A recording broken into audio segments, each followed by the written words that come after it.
Hey, silent fighter. Yes, you. The one who smiles in the daylight but battles invisible wars at night. The one who's been fighting demons no one else can see.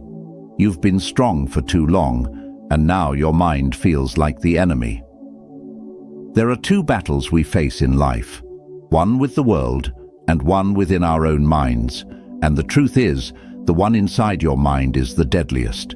Because while external situations may cause pain, it's your thoughts that keep the pain alive.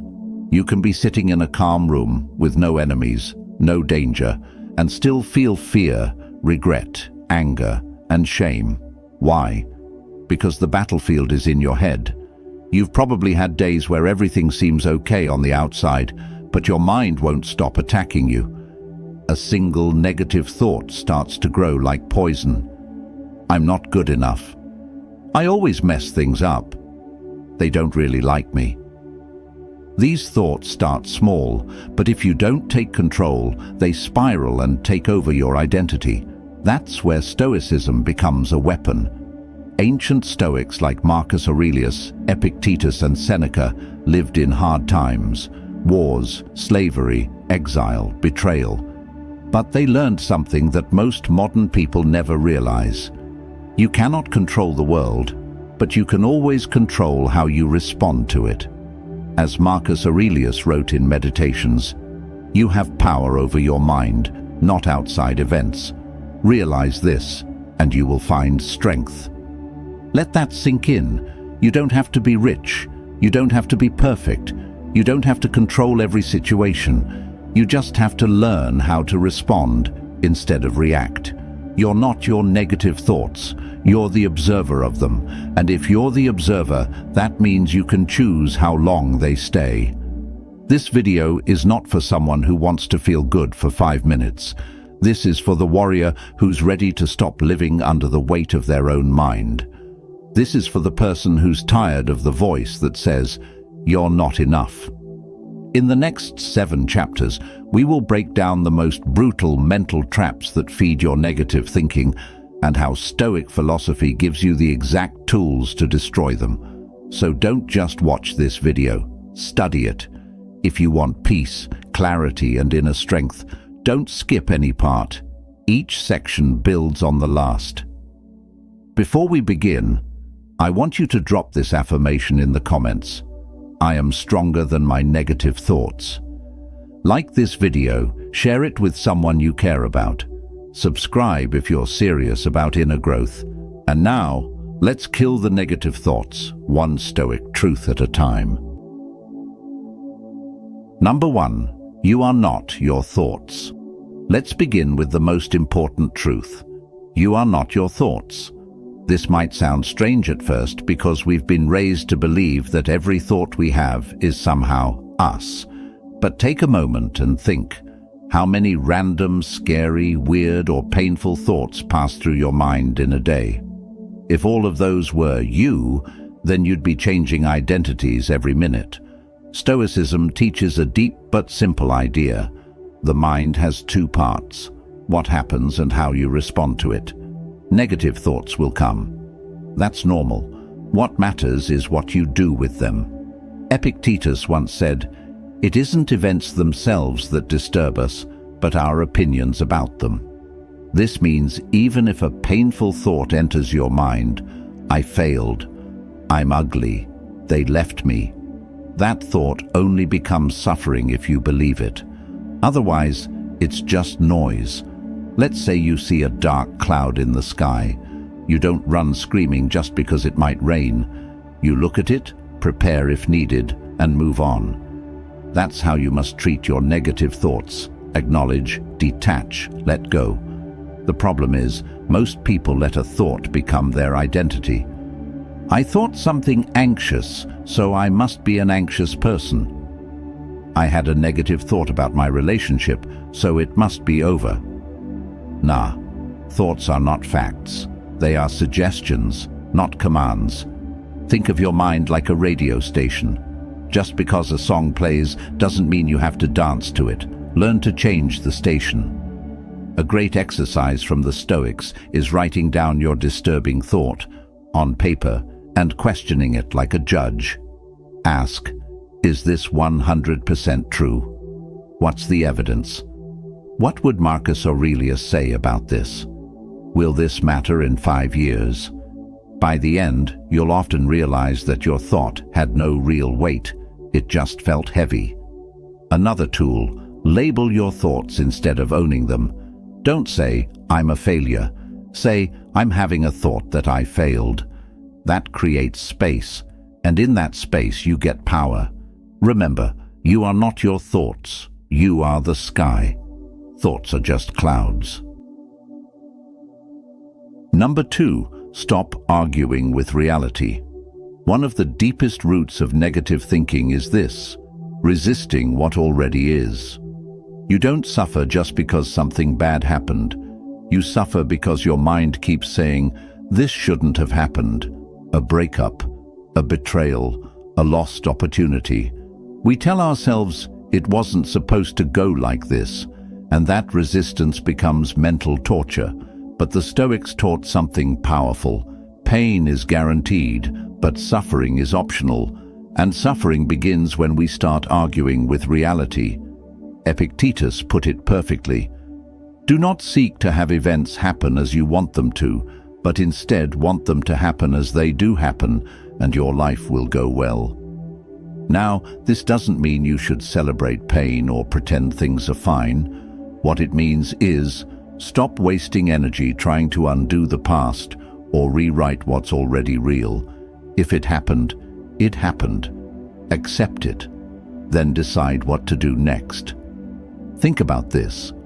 A person standing in the rain can scream, cry, and curse the sky. Or they can accept that they're wet, grab a coat, and keep moving. Which one do you want to be? Most negative thoughts come from wishing the past was different. Why did they leave me? Why did I say that? If only I had taken that chance. But none of these thoughts change the event. They just keep the pain alive. The Stoics call this the practice of amor fati, love of fate. It means loving what is, even when it hurts. Why? Because the event is not in your control, but your response is. Let's take an example. Say you failed an exam or your business idea crashed. A negative mind will say, I'm worthless, I never succeed. A Stoic mind will say, this is a moment, not a life sentence. What can I learn from it? Don't fight the moment, use it. Here's a tool. Every time your mind starts saying, this shouldn't have happened, catch it. Say out loud, but it did. So now what? That one line flips your power back on because you stop being a victim and start being the author again. And here's the truth you need to remember. Peace doesn't come from having a perfect life. Peace comes from accepting what is and still choosing to move forward. I want you to drop this affirmation in the comments. I accept reality and I grow from it. Number 3, don't trust the first emotion. Most people make a deadly mistake. They treat their first emotion like the truth. But Stoicism teaches you this critical skill.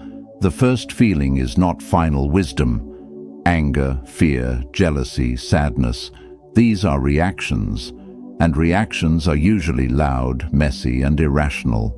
If you always obey your first emotion, your life becomes a roller coaster. Think of emotions like waves. The first one crashes hard, but it always passes. If you can wait, reflect, and observe instead of acting, you win. Marcus Aurelius, a Roman emperor under constant pressure, wrote this: the first rule is to keep an untroubled spirit. The second is to look things in the face and know them for what they are. Imagine that. The ruler of the world reminding himself to stay calm and look deeper. Let's say your friend ignores your message. The first thought might be, they don't care about me.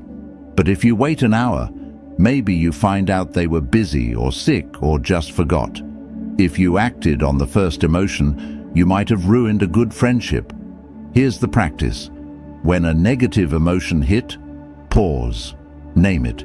Delay the reaction. Say, I'm feeling anger, but that doesn't mean I'm right.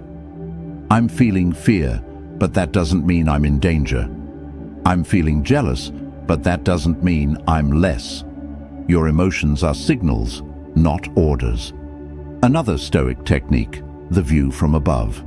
This is when you mentally zoom out. Instead of seeing the problem up close, imagine yourself from far away.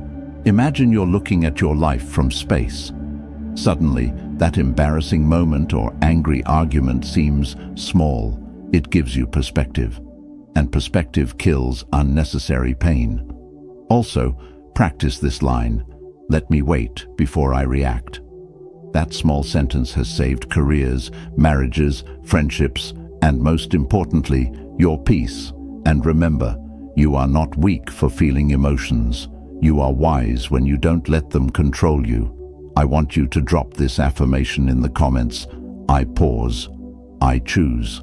I don't react blindly. Number 4.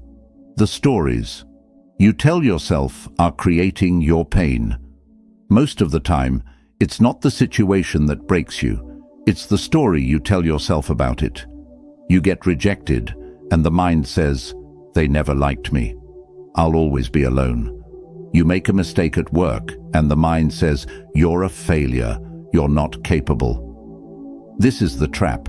You confuse facts with interpretations. The Stoics understood this deeply.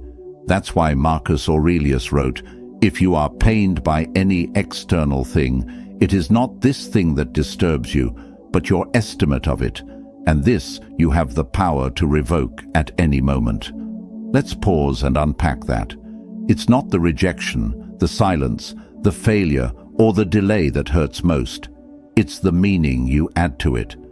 And most of those meanings are false stories built from fear, insecurity, or past trauma.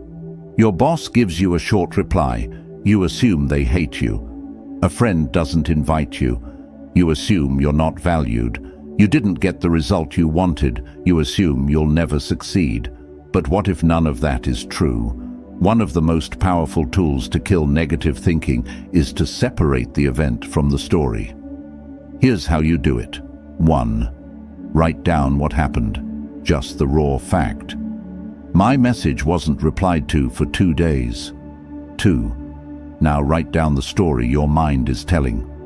They don't care about me. They're avoiding me. 3. Now challenge that story. Oh, do I know this is true? Oh, is there another possible reason? Oh, have I ever delayed messages for reasons that had nothing to do with the person? Often, just doing this exercise helps you realize your thoughts aren't reality.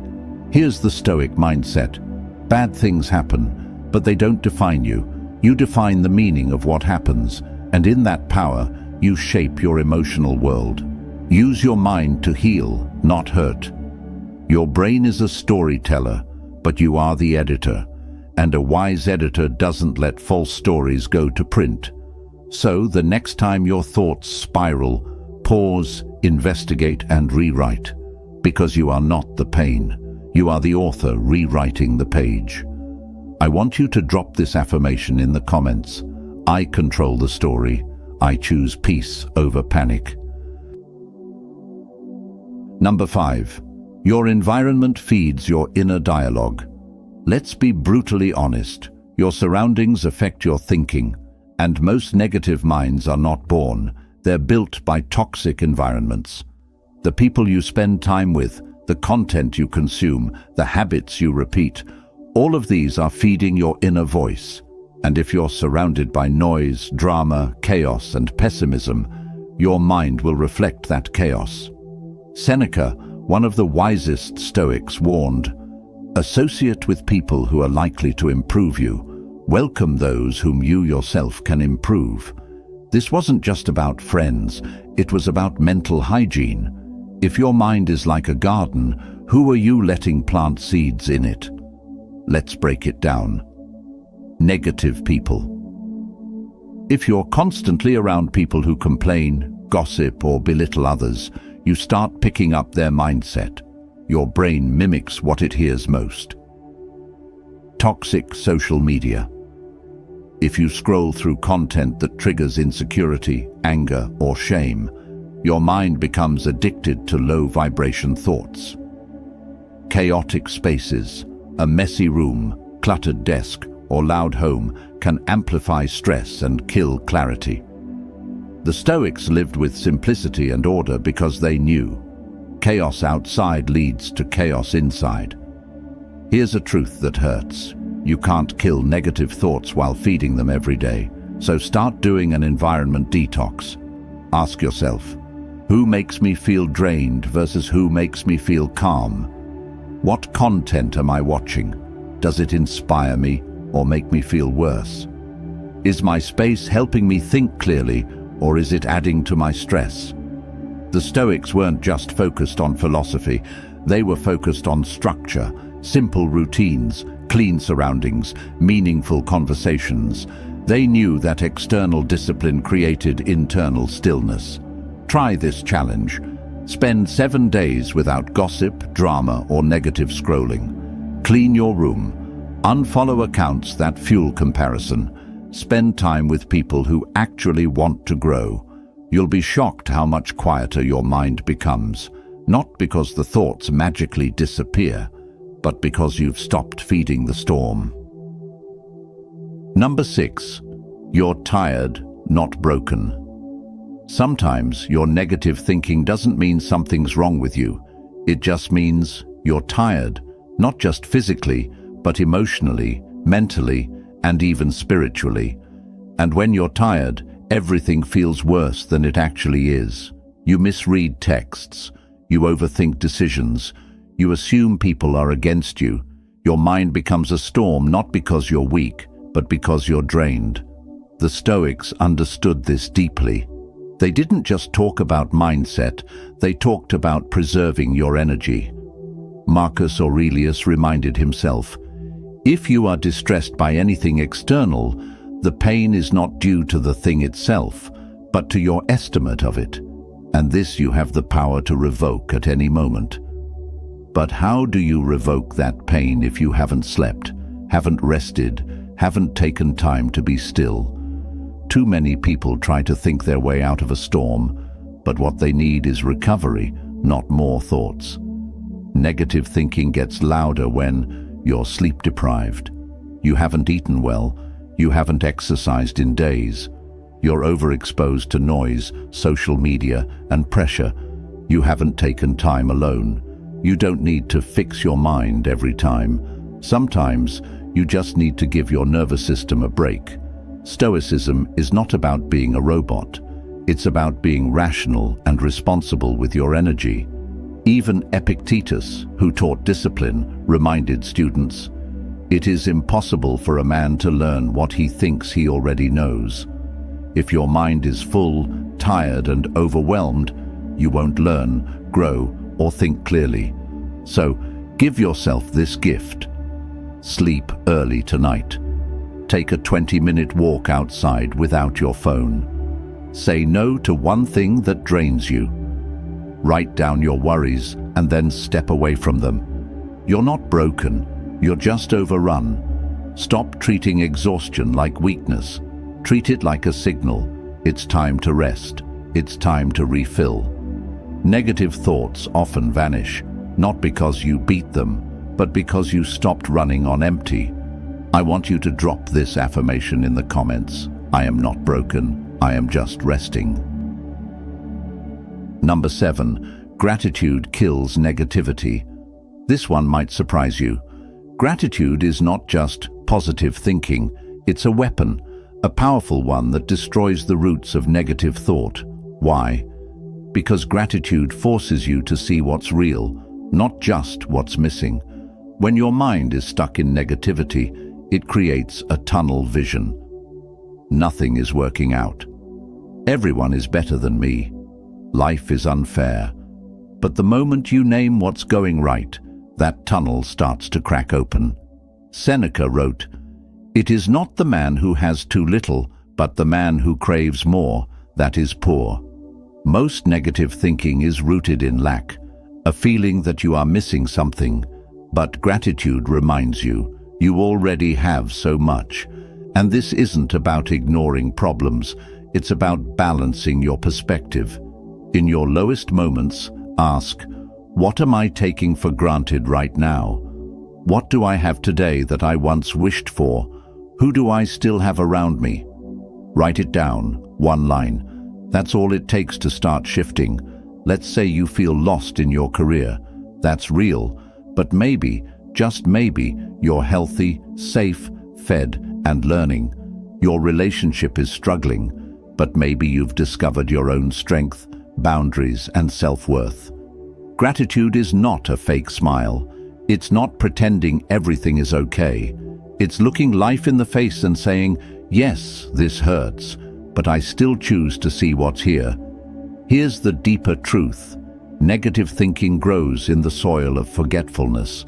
When you forget your blessings, your wins, your survival stories, you fall into the lie that life is all pain. So, remind yourself, make it a ritual. Every morning or night, write down 3 small things you're grateful for. Here are a few ideas to guide you. A breath, a meal, a memory, a person, a small win. You'll start to notice something. That ache in your chest will loosen. That fog in your head will clear. Because gratitude gives you anchors, and anchors keep you from drowning in the storm. If you've made it this far, understand this. You've already started killing negative thinking, because awareness is the first cut, and awareness is exactly what Stoicism gives you. This isn't about never having a negative thought again. That's not realistic. The Stoics never aimed for perfection. They aimed for practice. You've learned that. You are not your thoughts. You are the observer. You don't have to argue with reality. You can accept and grow. Your first emotion is not always your truth. Pause, reflect, choose. The stories in your head are just that. Stories. Rewrite them. Your environment matters. Clean it up to clean your mind. Tired doesn't mean broken. Sometimes rest is the medicine. And above all, gratitude is your armor against darkness. Marcus Aurelius faced loss, betrayal, and stress few of us could imagine, and still he wrote every day to train his mind toward peace. So, train yours, daily, silently, strongly. You don't have to be loud. You don't need everyone to understand. Just keep showing up for your mind, and your life will begin to transform. And if no one told you today, you're doing better than you think. Not because things are perfect, but because you're aware.